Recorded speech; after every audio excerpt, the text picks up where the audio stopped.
오늘 믿음으로 드리는 간절한 기도라는 제목으로 말씀을 드리겠습니다. 여러분, 우리 믿음으로 살아가는 사람들이 이 세상을 살면서 할 수 있는 두 가지 중요한 것이 있습니다. 그건 바로 찬송과 기도입니다. 우리 삶 가운데에 찬송이 나오고 또 하나님 앞에 엎드려서 기도하는 것은 아주 중요한 신앙의 두 가지 요소입니다.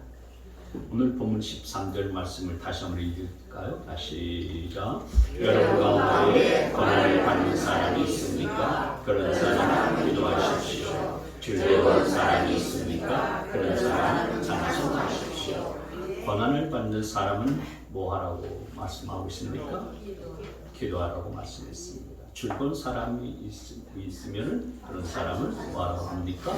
찬송하라고 말씀하고 있습니다. 그러니까 고난을 받은 사람은 어떻게 되느냐? 절망하고 괴로워하고 탄식하면서 그렇게 고통 가운데에 빠져서 살 것이 아니라 하나님 앞에 기도해야 된다. 그리고 즐거운 일들이 있는 사람은 의시되고 교만하고 뻗을 것이 아니라 하나님 앞에 영광과 찬송을 돌려야 된다라고 말씀을 해주고 있는 겁니다. 오늘은 특별히 이 중에서 기도에 관한 말씀들을 드리려고 합니다. 자, 먼저 고난당할 때는 기도하라라고 하는 것입니다. 같이 한번 읽습니다. 시작. 고난을 받을 때는 기도하라.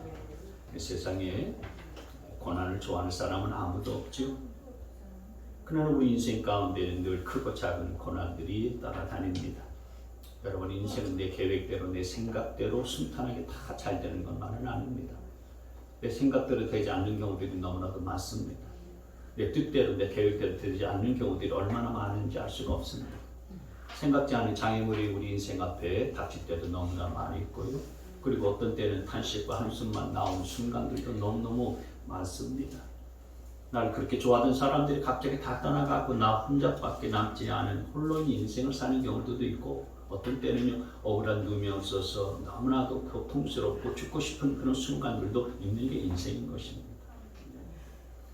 여러분, 우리가 이런 고난이 올 때 정신 차리고 생각해야 될 것이 뭐냐? 그건 이 세상은 천국이 아니다라는 것입니다.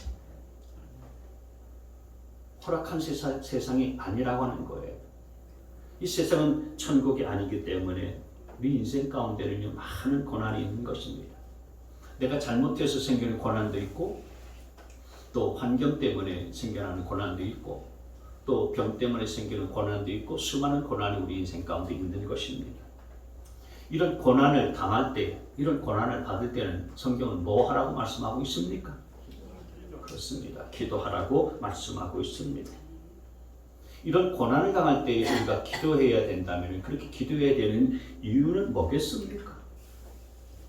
그건 우리가 기도하게 되어지면 그런 고난의 문제들을 해결할 수가 있기 때문인 것입니다. 여러분, 기도가 뭐겠습니까? 기도는 하나님께서 일하시는 방식입니다. 우리가 기도할 때에 하나님은 일하십니다. 우리가 기도할 때에 하나님은 역사하시는 것입니다. 기도가 하나님이 일하시는 방편이고 일하는 방식인 것입니다. 하나님이 일하시고 하나님이 역사하신 것을 우리가 경험하게 되려면 하나님 앞에 엎드려서 기도하는 것 이외에는 하나님의 역사와 하나님의 일하심을 경험할 수가 없는 거예요. 하나님께서 아브라함에게 약속하셨을 때 무슨 약속을 하셨냐면은 네 후손이 저 이방 애굽 땅에서 종로로 타가 다시는 이 땅으로 돌아올 것이라고 그렇게 약속하셨습니다. 그런데 그 약속이 언제 이루어졌는지 아시겠습니까? 그 약속은 출애굽기 말씀에 보면은 이스라엘 백성들이 애굽 땅에서 종로로 타고 바로 밑에서 아주 온갖 고역을 당하고 중노동으로 만신창이가 되어져서 하나님 앞에 부르짖게 되어질 때, 하나님 앞에 고통스러워서 힘들고 어렵다라고 하나님 앞에 기도하고 엎드렸을 때에 하나님께서 그 백성들을 불쌍히 여기시고 구원해 주셨다고 말씀하고 있어요.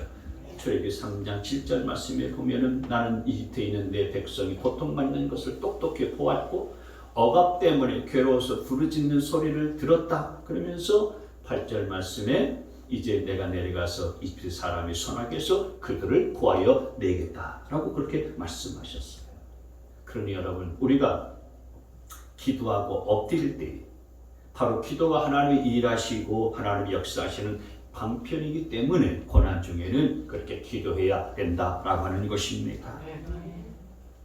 우리가 기도하면 하나님께서 우리의 기도에 응답해 주시겠다라고 약속해 주셨습니다. 그래서 사무엘상 2장 말씀에 보면 한나가 아이가 없는 고통 중에 있을 때에 하나님 앞에 부르짖어서 기도하니 사무엘이라는 귀한 아이를 얻게 된 겁니다. 히스기야가 중병 가운데에서 하나님 앞에 부르짖게 되어졌을 때 그의 생명을 15년이나 연장시켜 주시는 놀라운 역사를 보여주셨습니다. 그러니 여러분, 우리가 고난당할 때 기도해야 되는 이유가 뭐냐? 그건 기도할 때에 비로소 하나님이 일하시고 하나님이 역사하시고 또 고난의 문제들을 해결하시기 때문이다 라고 하는 것입니다. 근데 여러분, 그보다도 더 중요한 게 있습니다. 사실 우리가 기도하다 보면 우리가 기도한 대로 다 이루어지는 것이 아니라 하나님께서 보시기에 가장 좋은 방법으로 응답해 주시는 것이기 때문에 때로는 우리의 기도와는 정반대되는 방법으로 응답되는 것처럼 보이는 경우가 있습니다. 우리 생각에는 이게 제일 좋은 방법인 것 같았는데 하나님께서는 다른 방법을 더 좋게 여기시면서 다른 방법으로 응답해 주실 때가 있는 거예요. 그래서 우리가 고난당할 때에 기도해야 되는 이유가 있다면은 기도하면은 내가 기도한 대로 다 이루어지기 때문이 아니라 사실 그보다 더 중요한 이유가 있는데 우리가 기도해야 하나님과의 관계가 맺어지게 되어지고 그리고 우리가 무너지지 않기 때문인 것입니다. 여러분, 고난을 당하면은 우리의 마음이 약해지지 않습니까? 약해지면 우리가 무너집니다. 왜 인생이 무너지는 거예요? 우리가 고난당하게 되어지면요, 우리의 마음이 약해져서 절망이 밀려오게 되고요, 그리고 좌절감이 내 안에서 생기게 되어지는 것입니다. 그럴 때에 우리가 다시 힘을 얻고 용기를 얻을 수 있는 것은 뭐냐면은 하나님을 소망 가운데 바라보면서 힘과 용기를 얻게 되어지는 것입니다. 여러분, 만약 우리가 고난 가운데 아무런 소망이 없다면 정말 타격이 클 거예요.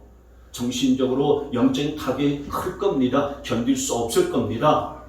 그 소망이 있어야 우리가 인내할 수가 있고 인내해야 뭔가를 이룰 수가 있는 것인데 고난 가운데 아무런 소망이 없다면 절망적일 수밖에 없는 거죠.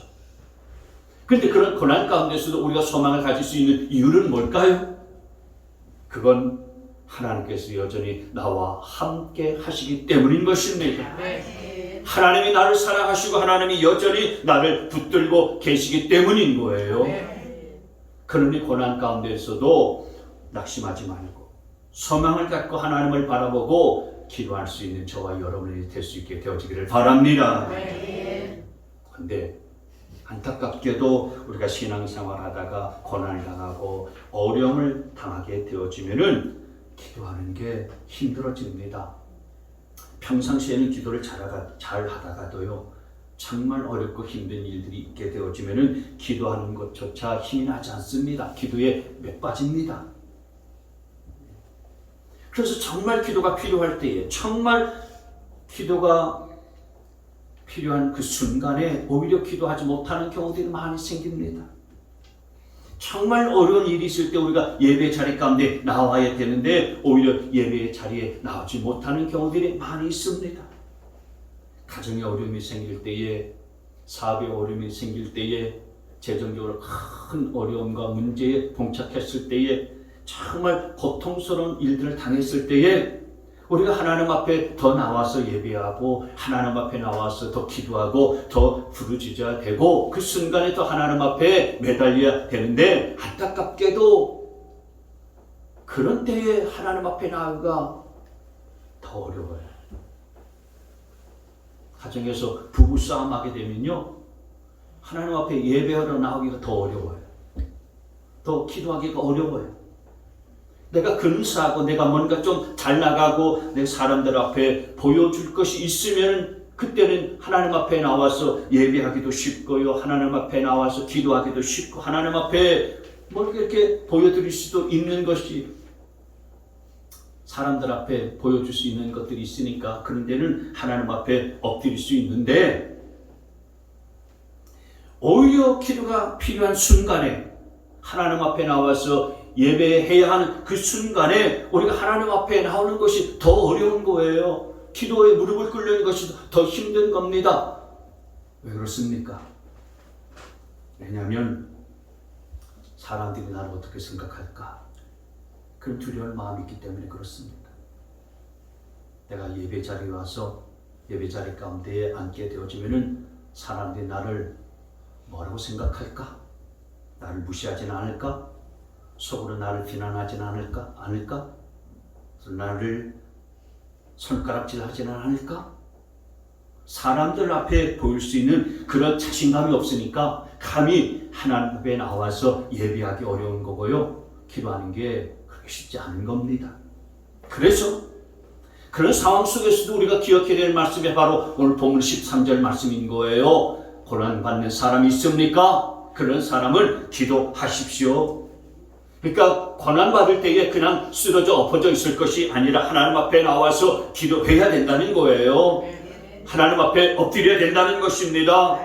힘든 일이 있다고 해서 그냥 방구석에 처박혀 있는 것이 아니고 힘든 일이 있다고 해서 그냥 두문불출하고 쓰러져 있을 것이 아니라 하나님 앞에 나와서 오히려 더 기도하고 하나님 앞에 나와서 오히려 더 예배하는 자가 되어지고 하나님 앞에 나와서 살려달라고 도움의 손길을 내밀 줄 아는 자가 되어야 된다고 하는 거예요. 그래서 시편 50편 15절 말씀이 뭐라고 말씀했습니까? 시작. 환난 날에 나를 부르라. 내가 너를 건지리니 내가 나를 영원롭게 하리로다. 아멘이십니까? 다시 한번 읽습니다. 시작. 환난 날에 나를 부르라. 내가 너를 건지리니 내가 나를 영원롭게 하리로다. 할렐루야. 그러니까 사람들이 나를 바라보면서 어떻게 생각할까? 사람들이 나를 손가락질할까? 그런 거 두려워하지 말고요. 그런 것 때문에 그런 것이 두려워서 나오지 못하는 그런 안타까움의 모습이 아니라 그냥 조용히 나와서 하나님 앞에 예배하고 기도할 때 간절함으로 하나님 앞에 기도하고 하나님 앞에 부르짖어서 하나님 앞에 매달리는 그런 모습들을 보이면서 저와 여러분들이 하나님 앞에 서야 되는 줄 믿으시기를 바랍니다. 그래서 여러분 때로는 모른 척 해줄 필요도 있어요. 그냥 아는 척 하지 말고 예배 자리에 나와서 하나님 앞에 막 울부짖으면은 부르짖나 보다. 기도하면은 기도하나 보다. 그냥 모른 척 하면서 그냥 지나칠 필요가 있습니다. 기도하고 있으면은 기도하고 있나 보다. 너무 속으로 또 이런저런 판단하지 말고요. 그냥 모른 척 하면서 기도하나 보다. 때로는 모른 척 하면서 지나칠 필요가 있는 거예요. 여러분, 때로 아는 척 할 필요도 있고요. 때로는 모른 척 할 필요도 있는 겁니다. 안타까운 것은 늘 반대로 해서 좀 문제인데요. 우리가 고난을 당하는 그 순간에 혼자 있는 게 아니라 혼자 무너져 내려 있는 것이 아니라 하나님 앞에 나와야 되고 하나님 앞에 엎드려서 예배해야 되고 또 기도해야 되고 그래서 하나님과의 관계를 다시 회복하면서 하나님이 주시는 놀라운 은혜를 경험할 수 있는 우리 모두가 되시기를 주님의 이름으로 축원합니다. 한번 따라서 합시다. 나는 고난 때문에 망하지 않는다. 나는 고난 때문에 망하지 않는다. 믿으십니까? 아멘. 나는 고난 때문에 하나님과 더 가까워진다. 나는 고난 때문에 하나님과 더 가까워진다. 나는 고난 속에서도 하나님이 함께 하심을 믿고 기도하겠다. 나는 고난 속에서 하나님과 함께 하심을 믿고 기도하겠다. 여러분 무엇보다도 식어진 기도에 다시 불을 붙일 수 있게 되어지기를 바랍니다. 기도에 불이 붙은 사람은 아무리 무서운 고난이 다가올지라도 능히 이겨내고 승리하는 자가 될 줄 믿습니다. 두 번째로 병들었을 때는요, 기도하라는 거예요. 같이 한번 읽습니다. 시작. 병들었을 때는 기도하라. 병들었을 때는요, 자꾸 약만 찾지 말고 기도하셔야 됩니다. 여러분, 우리가 죽을 때까지 건강하게 산다면 그건 큰 축복이고 은혜죠. 근데 우리가 살면서 한 번도 아프지 않고서 살아가는 사람은 없습니다. 여러분, 오늘까지 살아가면서 한 번도 아프지 않으신 분이 계십니까?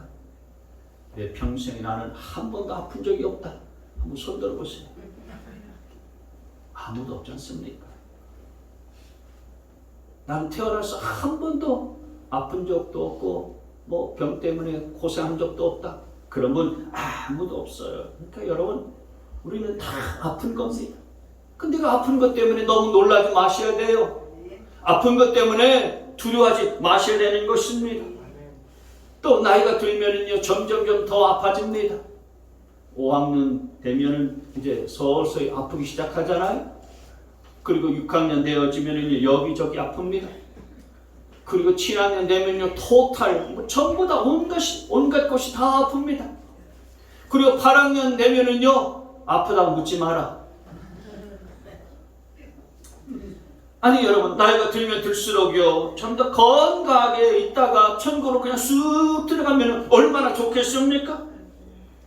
근데 왜 자꾸 나이가 들면 들수록 몸이 쇠약해지고 몸이 아프고 병은 더 많이 생기는 걸까요? 사람은요, 이상합니다. 자기가 건강하면요, 자기가 잘나서 건강한 줄 알고 말이죠, 하나님을 찾는 것보다 말이죠, 어디 세상에 죽일 낙이 뭐 없을까 생각하면서 자꾸 세상에 빠져서 살아갑니다.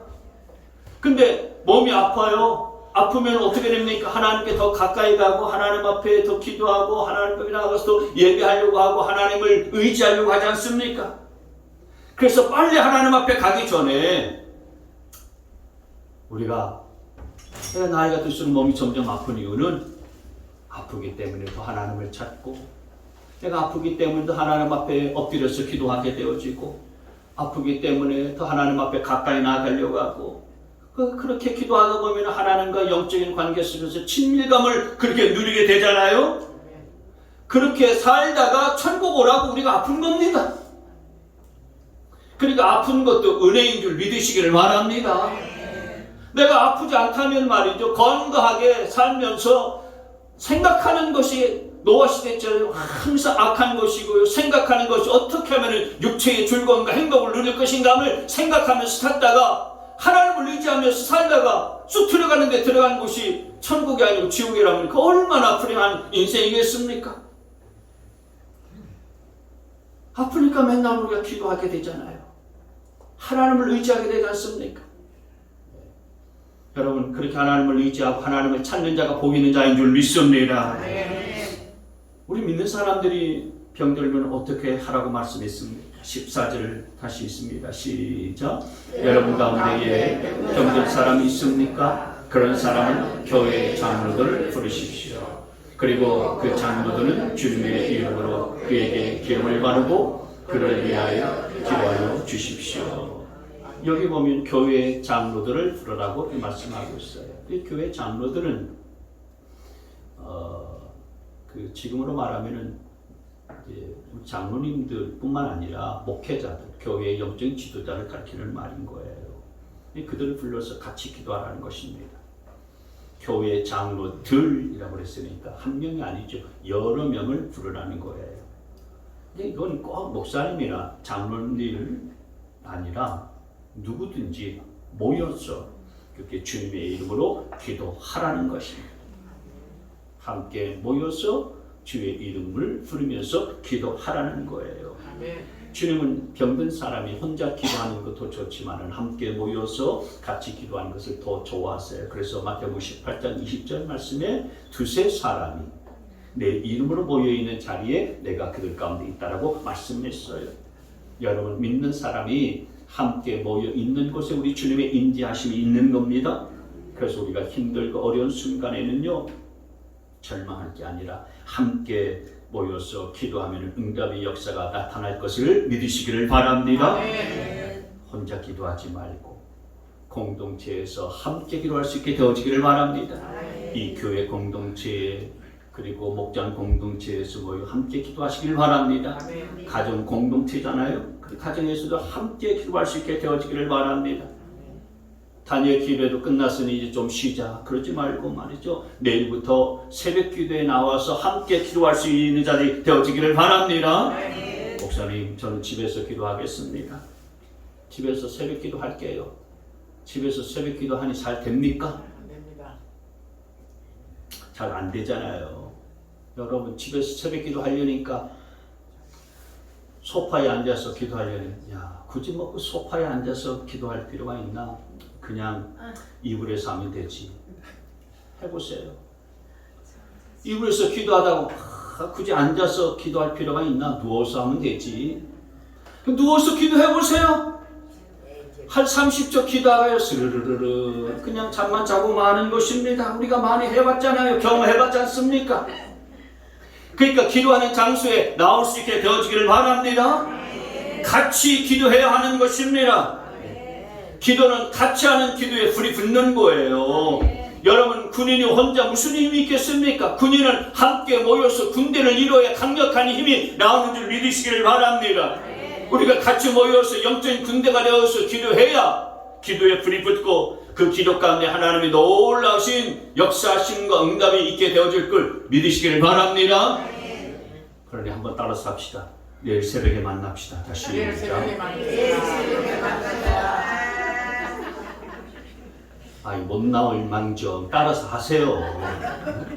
못 나올 망정 따라서 하다 보면 하나님 그런 마음 주시면 혹 나올 수도 있지 않겠습니까? 네. 집에서 기도해도 목사님이 그 목사님 말씀이 꼭 맞구나. 내가 이래서는 안 되겠다. 집에서 새벽기도 재단 쌓으려고 하다 보니 안 되겠다. 가까운 길 보는 길은 멀어서 못 나가더라도 가까운 데라도 나가서 내가 교회 성전에서 다른 성도들과 함께 모여서 하나님이 기도하신 걸 기뻐하시니 내가 가까운 데로 나가서 기도해야 되겠다. 물론 우리 저 김두호 성도님처럼 앞이 잘 안 보이시고 우리 제일 멀리 사시잖아요. 제일 멀리 사시는데 주일 예배는요 제일 빨리 오세요. 그리고 한 주도 빠지지 않고 나오세요. 우리 김도 성도님 같은 분이요 새벽기도에 나온다 그러면 말이죠, 여기에 새벽기도 못 나올 사람이 어디 있습니까? 그죠? 제가 김도 성도님한테 부담 주는 거 아니고요, 믿음으로 새벽기도 하면서 함께 기도하는 기도의 용사들 될 수 있게 되어지기를 바랍니다. 교회 영적인 지도자들이 와서 함께 기도할 때는 주님의 이름으로 기름을 바르고 기도하라고 했어요. 주님의 이름으로라고 그렇게 말씀했습니다. 기도할 때에 예수님의 이름으로 기도하라고 하는 거예요. 여러분, 우리 주님의 이름에 능력이 있음을 믿으시기를 바랍니다. 예수 이름에 사탄의 권세에 물리칠 수 있는 능력이 있어요. 여러분이 병에 걸렸을 때 예수의 이름으로 약을 먹을 때도 예수의 이름으로 나을지어다 기도하면서 드시고요. 병원에서 치료받을 때도요 예수의 이름으로 이 의사의 손을 통해서 내 병이 낫게 될지어다 그렇게 기도하시기를 바라고요. 질병을 물리치시고 예수의 이름으로 꼭 기도할 수 있게 되어지기를 바랍니다. 사도행전 2장 말씀에 보면은 오순절에 베드로가 성령 충만한 기름 부음을 받지 않았어요? 그리고 난 다음에 그렇게 성령 충만한 믿음의 사람이 되고서 사도행전 3장으로 딱 넘어가서 성전 앞에 앉아있는 나면서부터 40년도 걷지 못한 사람이 있었어요. 그 사람에게 이 베드로가 그렇게 선포를 하잖아요. 내게 은과 금은 없지만은 내게 있는 것으로 내게 주노니 나사렛 예수의 이름으로 명하노니 일어나 걸어라 그랬잖아요. 예수의 이름으로 명하고 걸어라 그렇게 말하니 그 40년 동안 못 걷던 그 사람이 벌떡 일어나 걷는 놀라운 역사가 일어났습니다. 여러분 예수님의 이름에 능력이 있음을 믿으시길 바랍니다. 금과 은 나 없어도 내게 있는 것 내게 주니 곧 나사렛 예수 이름으로 일어나 걸으라. 그는 뛰었네 걸었네 찬양했네. 그는 걸었네 뛰었네 찬양했네. 곧 나사렛 예수 이름으로 일어나 걸으라. 여러분 예수님의 이름으로 우리가 기도할 때 귀신이 떠나가고 질병도 치유되고 모든 불안과 두려움도 다 떠나가게 될 줄 믿습니다. 그래서 오늘 성경은 이 영적인 지도자들을 모셔서 기도할 때에 주님의 이름으로 기도하라. 그리고 믿음으로 기도하라라고 말씀하셔요. 15절 말씀을 보세요. 믿음으로 간절히 드리는 기도는 병든 사람을 낫게 할 것이니 주님께서 그를 일으켜 주실 것입니다. 병든 사람을 낫게 하는 것은 믿음으로 드리는 간절한 기도다라고 하는 것입니다. 야고보서 1장 말씀에서도 조금도 의심하지 말고 믿고 구해야 된다고 말씀하고 있습니다. 우리 주님께서도 마가복음 11장 23절 말씀에 보면 마음에 의심하지 않고 말한 대로 될 것을 믿으면 그대로 이루어질 것이라고 약속해 주셨습니다. 그러니 여러분은 의심하지 않고 기도할 때에 예수의 이름을 부르면서 믿음으로 간절하게 구하게 되어지면 기도한 것이 그대로 응답되는 줄 믿으시기를 바랍니다. 그러면 여러분 믿음으로 드리는 간절한 기도라는 것이 뭘까요? 16절에서는 그걸 의인의 기도라고 표현했어요. 의인이 간절히 비는 기도는 큰 효력을 나타냅니다. 그냥 기도하는 것에 응답이 있는 것이 아니고 의인이 간절히 기도하는 그 기도에 큰 효력이 나타나고 응답이 있다는 말씀인 거예요. 그러면 의인은 누굽니까? 착한 사람이 의인입니까? 아무런 죄도 짓지 않냐고 실수도 하지 않는 사람이 의인입니까? 우리 모두가 다 실수하고 죄짓고 연약한 자들이에요. 그러나 우리가 하나님이 보내신 예수 그리스도의 십자가의 보혈을 믿는 그 믿음을 갖고 있으면은 그 사람은 다 성경을 의인이라고 불러주고 의인이라고 칭하고 있습니다. 내가 넘어지고 실수하고 죄를 짓고 자빠지고 그런다 할지라도 이렇게 예수 그리스도의 십자가 보혈을 믿는 그 믿음을 가지고서 기도하면은 그것은 의인의 기도가 되어서 큰 효력이 나타난다고 성경을 말씀해 주고 있으니 여러분 이 말씀 믿으시기를 바랍니다. 특별히 17절 18절 말씀에 보면 이 큰 고난에서 기도의 응답을 받았었던 엘리야의 경우가 나와요. 엘리야를 예를 들었죠. 17절 말씀에 엘리야는 우리와 같은 본성을 가진 사람이었지만 비가 오지 않도록 해달라고 간절히 기도하니 3년 6개월 동안이나 땅에 비가 내리지 않았다. 그리고 다시 기도하니 하늘이 비를 내리고 땅은 그 열매를 맺었다라고 말씀하고 있어요. 엘리야가 기도하니까 어떤 때는 비가 오지 아니하고 또 3년 6개월 동안 비가 오지 않은 기근의 땅에 또 비가 내리기도 하고 그래서 하늘의 문이 닫히기도 하고 하늘의 문이 열리기도 하는 놀라운 역사가 벌어지게 되어졌는데 엘리야는 어떤 사람이었는가? 두 가지를 말씀해 주고 있어요. 다시 보시면은 엘리야는 우리와 같은 본성을 가진 사람이었다고 말하고 있어요. 그러니까 엘리야는 우리와 다른 사람이 아니에요. 우리와 본성이 똑같은 사람이에요. 엘리야가 우리하고 달라서 그분이 영적으로 굉장한 능력 있는 그런 선지자라서 나보다 뛰어난 영적인 차원에 있는 분이니까 그래서 이런 기도에 응답이 있었다? 그거 아니라고 하는 거예요. 엘리야도 우리가 똑같은 사람이었어요. 나처럼 실수도 많고 나처럼 잘못도 많고 넘어지기도 하고 여러 가지 연약한 모습을 그대로 가지고 있는 사람이었지만 그런 나와 똑같은 엘리야가 기도했을 때에 하나님이 응답해 주신 것처럼 우리가 누구든지 믿음 가지고서 하나님 앞에 기도하면 하나님은 응답해 주신다라고 하는 겁니다. 근데 또 하나 엘리야가 우리가 본성은 같았지만 다르게 하나 있어요. 그게 뭐냐면은 간절히 기도했다라고 하는 거예요. 엘리야가 간절히 기도하는 장면이 구약성경 열왕기상 18장 42절에만 보시면 말씀을 보시면 이렇게 표현되어 있어요. 엘리야는 갈멜산 꼭대기로 올라가서 땅을 바라보며 몸을 굽히고 그의 얼굴을 무릎 사이에 넣었다. 어떻게 기도했느냐? 땅을 바라보고 몸을 굽히고 그리고 얼굴을 무릎 사이에 넣었다라고 말씀했어요. 한번 해보세요, 여러분. 이거 쉽지 않습니다. 저도 이렇게 한번 해보려고 하니까요. 일단 제 무릎이 잘 굽혀지지가 않아. 그리고 이 얼굴을 무릎 사이에 넣으려고 하니까요. 허리가 굽혀지지 않으니까 한 반쯤 굽혀지다가 더 이상 굽어지지가 않아요. 근데 의자에 앉아서 하다 보면 그게 조금 더 되더라고요. 그냥 바닥에 앉아서 얼굴을 무릎 사이에 넣게 되어지면 반쯤 굽어지다가 마는데 의자에 앉아서 하니까 그보다 좀 더 굽어지긴 해요. 엘리야가 이렇게 땅을 바라보면서 몸을 굽히고 얼굴 무릎 사이에 넣어서 기도했다라고 하는 것은 하나님 앞에 바짝 엎드렸다는 거죠. 간절한 기도를 했다라고 하는 것입니다. 그렇게 엘리야의 기도는요, 간절했었다라는 것이 우리하고 다른 점이에요. 우리는 기도를 그냥 대충 하다가 응답이 없으면 오늘 응답이 없나 보다 그러면서 그냥 때려치우고 가지 않습니까? 기도를 때려치운다는 표현을 써서 죄송합니다만. 근데 여러분, 이런 간절한 기도 가운데 하나님의 응답이 있었던 거예요.